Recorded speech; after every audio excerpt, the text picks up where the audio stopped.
Почитувани граѓани, катастрофалната состојба во јавните здравствени установи во Струга ги негира милионските инвестиции во здравството кои секојдневно ги промовира министерот Тодоров. Доказ дека тие инвестиции се виртуелни се мизерните услови за болничко лекување, недостаток на основна терапија и недостаток на реагенци во болничките лаборатории. Наместо да се решаваат здравствените проблеми на граѓаните, наместо да ја добијат услугата за која од нивните плати се задржува при донесот за здравствено осигурување, тие се изложуваат на дополнителни трошоци со тоа што сами од приватни аптеки треба да ја купуваат терапијата потребна за болничко лекување. Наместо да ги решаваат здравствените проблеми со кои директно се загрозува животот на граѓаните, тие се грижат исклучиво за тендери и бизнис интереси. Доказ за тоа е Заводот за нефрологија, крушката дијализа. И покрај нашите реакции како политичка партија, и покрај реакциите на вработените и стручната јавност, реакциите на бубрежно болните, заводот беше даден на приватен концесионер за месечна закупнина помала отколку закупнината на најмалото дуќанче во Струга.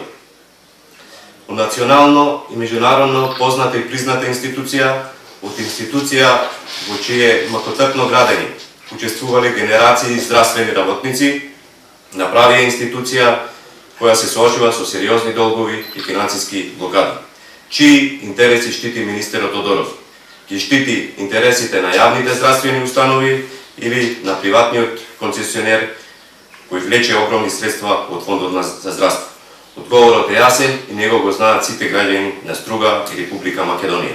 Затоа на Македонија и се потребни промени. Затоа граѓаните меѓу Груевски и Македонија ја бираат Македонија. Промени ќе има, а за сторениот криминал ќе одговараат.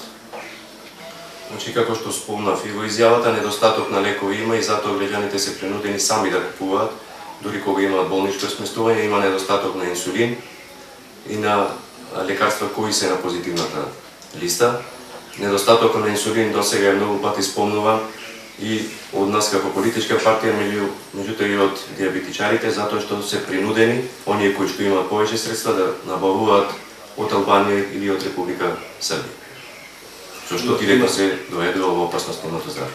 Може да прокоментирате последните случаи во детската градинка во Струга? Таму имаше реакција на родителите поради условите, кои се таму најавуваат и протести, собираат петиција, подписи.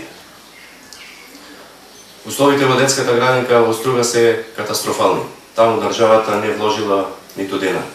И она малку што е направено е со донации на родителите и на приватни фирми. Промената што се случува сега на азбестниот кров е донација на невладина организација, меѓутоа и за таа донација директорот на градинката немаше топлес ниту да се заблагодари затоа што била донација од така наречените соросоидни организации. Од друга страна, министерот Спасов изјави дека ќе ги прати инспекциите да проверат дали има неправилности. Неправилности има и тоа сите го знаат. Ниту има доволно простор, ниту има доволен кадар, ниту се почитува максималниот број на деца во групите. Затоа револтот на родителите е огромен.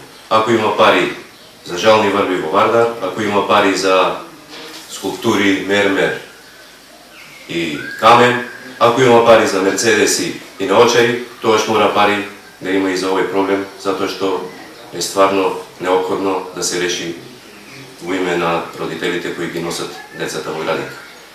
Еве, сега во постапка и ребаланс на буџет, ако искрено сака да го решат овој проблем, тоаш може тоа да го направи. Со издржано мисля да се одвојат средства за... Да, со одвојување на средства за реконструкција, меѓутоа, ако има можност, може и со издвојување на средства за изградба на нова градинка во Струга, затоа што во Струга, во владините проекти не е предвидена нова градинка. И затоа ќе повторам, ево сега има во постапка ребаланс на буџетот, има шанса да се реши овој проблем, ако се искрени и ако навистина сака да го реши. Да, дали со ребаланс многу што да преведе некој проект за Струга? Значи, ребалансот на буџетот, според моите информации, помина синоќа на седница на влада. Според моите информации, синоќа требаше да биде пратен до собранието, односно до пратениците. Јас до сега до овој момент не сум го добил и немам информации детални за тоа што е тоа што го пишело внатре. Имам информации само на што беше спомнато од новиот министр за финансии околу главните тези за кои се носи ребаланс. Исто така да дополнам и за изјавата на градоначалникот села во контекст на концесиите на плажите.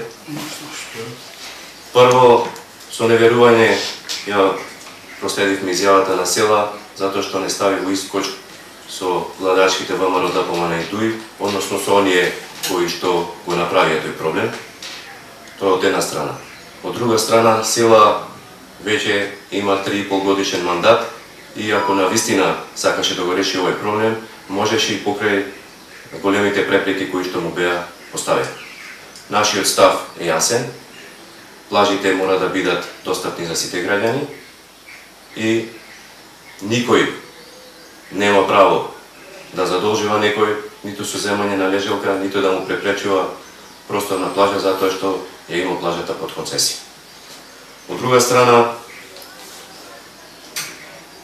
градоначалникот села понуди пред советниците одлука со која бараше овластување да ги дава плажите под концесија без објавување на огласо, односно со непосредна спогодба. Затоа нашите советници строго и остро се спротивставија, затоа што сметаме дека на тој начин нема да се реши проблемот, туку напротив, му се дава можност на едно лице да прави што сака. Охридското езеро е национално богатство, тоа е и светски бисер, затоа инсистираме и бараме да прекинат сите градежни активности во заштитениот појас на езерото, да се почитува строго заштитениот појас на езерото, да се почне со доизградба на колекторскиот систем и плажите да бидат достапни подеднакво за сите граѓани.